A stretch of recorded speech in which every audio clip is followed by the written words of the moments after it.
Beloved, there is nothing that was lost that God cannot restore.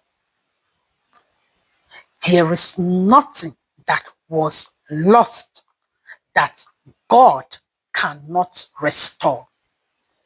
Let us read Jeremiah 30:17. It says, "But I will restore health unto thee, and I will heal thee of thy wounds, saith the Lord, because they call thee an outcast, saying, This is Zion, whom no man seeketh after." In the scripture, restoration is not an exception, but a pattern. Lazarus was dead and buried for 4 days. God restored Lazarus back to life. Also, a child that was dead was restored back to life by Prophet Elisha. Hallelujah.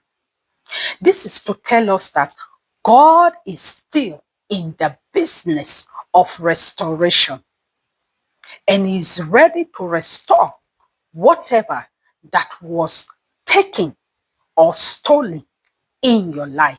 You may say, what about the time I have wasted, the opportunities I have squandered, and the mess I have made out of my life?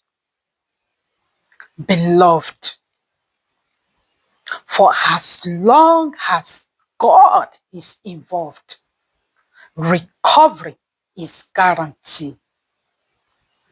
You know, the work of the enemy is to kill, to steal, and to destroy. But thanks be to God, for He's not just a God of creation, but also a God of restoration. So whatever that has been taken from your life, health, visions, opportunities, dreams, families, whatever it is, God is restoring it back to you today in the name of Jesus. And when the restoration happens, it's returned better, stronger, and complete. Hallelujah. Let us pray. Heavenly Father, we thank you, for you are not just a God of creations, but also a God of restoration. Father, whatever the enemy has taken, whatever we have lost, I pray, Lord, that you will restore all in the name of Jesus. Thank you, Father, in Jesus' name. Amen. God bless you.